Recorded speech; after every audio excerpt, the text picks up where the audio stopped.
Alors, parmi les questions qui reviennent et qui sont envoyées à Webscran, nous allons répondre à une qui est: est-ce que l'employeur peut interdire aux salariés des activités en dehors de leur temps de travail? Alors, pour ça, nous avons notre partenaire Fabrice Allégouët d'Osez vos droits. Bonjour Fabrice. Bonjour. Et Maître Alexis Desgremont, avocat au barreau de Marseille, qui vient en renfort pour expliquer la jurisprudence, à quoi on s'expose si on ne satisfait pas aux obligations légales. Alors, Fabrice, pour commencer, je vous repose cette question: est-ce que l'employeur peut interdire aux salariés des activités en dehors de son temps de travail? Alors, dans l'absolu, non. Après, il y a quand même des restrictions qui sont posées par le Code du travail. On parle généralement de conditions particulières. La condition d'abord d'intérêt légitime, il faut que l'employeur puisse présumer que les intérêts légitimes de l'entreprise sont menacés. On parle également de tâches justifiées. Il faut que l'employeur puisse démontrer que ce que fait le salarié pour son compte est incompatible avec ce qu'il pourrait faire pour son propre compte aussi. Et puis surtout, une notion de proportionnalité. Il faut évidemment que tout ça soit orchestré par quelques mesures de réserve. Voilà. Donc non dans l'absolu. Après, il y a parfois des conditions qui ne permettraient pas ce cumul. Alors, maître, comment l'employeur d'un côté et le salarié de l'autre justifient l'un qu'il a la liberté de faire ce qu'il veut en dehors de son temps de travail, et l'autre que ça ne nuit pas? Par exemple, l'excuse en disant: oui, mais si tu as cette tâche en plus, tu n'auras pas le temps de faire le travail pour l'entreprise. Est-ce que ça suffit pour s'y opposer? Ça ne suffit pas pour s'y opposer.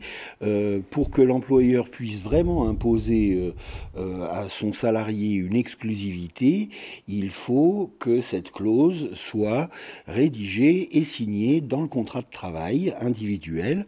Si elle est dans des documents internes à l'entreprise comme le règlement intérieur ou des notes de service, c'est insuffisant pour l'opposer au salarié. Donc il faut que ce soit dans le contrat de travail. Absolument.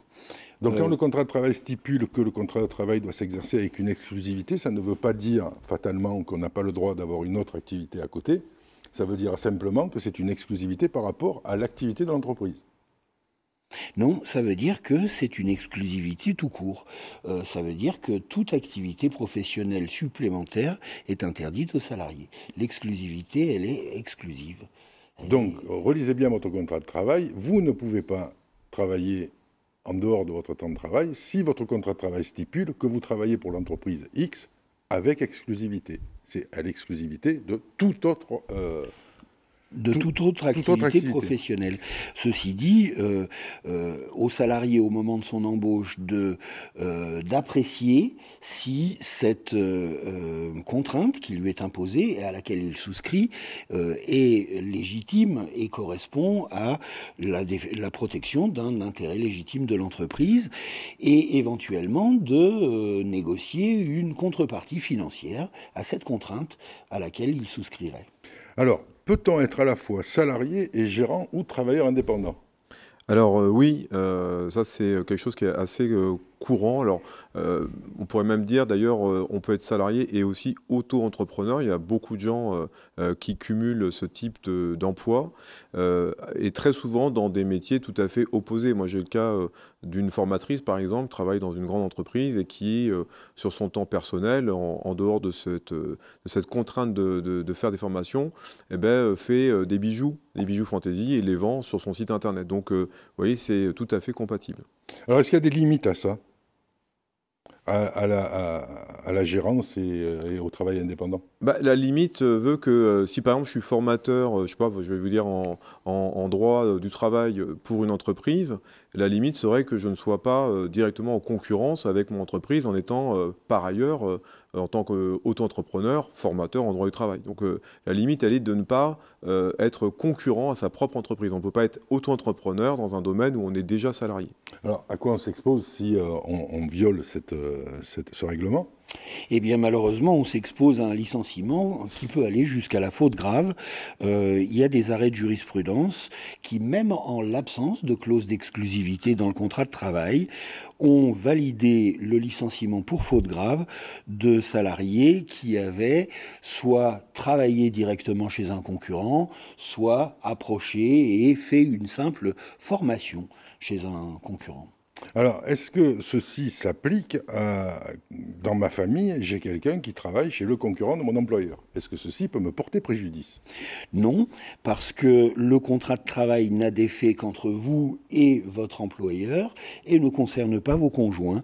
Le fondement des sanctions est soit l'existence d'une clause qui a été violée, soit, à défaut de clause, l'obligation pour le salarié d'exécuter avec le maximum de loyauté son contrat de travail. Cette loyauté ne s'impose qu'à vous et pas à votre conjoint. Donc, si l'employeur procède quand même à un licenciement pour faute, à quoi il s'expose? Il s'expose à ce que le licenciement soit déclaré abusif, dénué de cause réelle et sérieuse par les juridictions du fond, conseil de prud'homme et cour d'appel. Et donc, il s'expose à des dommages et intérêts qui, malheureusement, sont désormais plafonnés par les barèmes Macron. C'est ça, c'est là, je crois, le problème qui peut ne pas refroidir suffisamment un employeur pour se débarrasser de salariés quand il a oublié de le mettre dans le plan de sauvegarde de l'emploi. Est-ce que l'employeur peut demander une attestation écrite certifiant que le salarié respecte bien la durée maximale du travail? Alors oui, alors juste, c'est en lien aussi avec le fait qu'un salarié, en général, doit respecter lui-même les durées maximales du travail. On pense souvent d'ailleurs à ces durées pour l'employeur, mais il n'en demeure pas moins vrai qu'un salarié doit aussi se prendre en charge correctement. Alors les durées maximales, on les répète, hein, c'est 10 heures par jour, ça peut être 48 heures par semaine ou 44 heures si la durée excédentaire s'étalonne par exemple sur 12 semaines consécutives. Bon, en tout cas, il faudrait aussi rappeler que le but, c'est pas de travailler à plus soif et de se mettre en danger aussi du point de vue de sa propre santé, de sa propre sécurité. Travailler d'arrache-pied, parfois, ça produit quand même des risques psychosociaux importants. Donc, pour vous répondre, effectivement, un salarié, malheureusement, doit faire la preuve qu'en cumulant ses emplois, il ne se soustrait pas aux règles de durée maximale du travail. Alors là, comment on peut vérifier qu'il dépasse? Comment peut-il se faire attraper puisqu'il ne respecte pas la durée maximale du travail? Et qu'est-ce qu'il risque? Le salarié lui-même. Le salarié lui-même. Pas grand-chose. Oui, en effet, l'inspection du travail ne va pas taper sur un salarié. En revanche, l'employeur pourrait, un de ses employeurs, s'il en a plusieurs, pourrait le sanctionner. Mais à l'employeur, lorsqu'il embauche, de poser la question: avez-vous déjà un autre contrat de travail à temps partiel, voire même à temps plein? Le but de ma question n'est pas d'encourager les gens à travailler 35 heures par jour, au lieu de 35 heures par semaine, mais de leur dire que finalement, s'ils dépassent un peu la durée légale du travail, il n'y a pas beaucoup de moyens qui soient détectés. Je veux dire, même vacciné, on n'est pas tout efficace. Le risque, encore une fois, c'est d'être épuisé. Oui. Et si votre employeur vous demande « mais comment se fait-il que vous êtes épuisé alors que je travaille à faire en sorte que votre charge de travail soit supportable, que vos objectifs soient atteignables, que le cadre vous soit agréable », il faudra bien que le salarié sorte l'information par laquelle il a d'autres emplois ou il a d'autres occupations. Le contrôle de l'activité du salarié est toujours un problème, même dans l'entreprise, puisqu'on doit aussi respecter des principes de la vie privée. Néanmoins, on voit si les gens sont bien ou pas bien. Le risque, au fond, s'il n'est pas administratif, il est que ça ait des répercussions sur votre productivité dans un de vos deux contrats de travail et qu'il vous fasse perdre un de vos deux contrats de travail, finalement, puisque vous ne serez plus efficace et vous ne serez plus productif et vous ne répondrez plus aux critères et aux objectifs qu'un de vos contrats de travail vous impose. Je crois que c'est ça qu'il faut retenir. Effectivement. Et là, l'un des employeurs pourrait licencier le salarié pour insuffisance professionnelle dans le cadre de l'exercice de son contrat de travail. On sait que le licenciement pour insuffisance professionnelle est extrêmement glissant.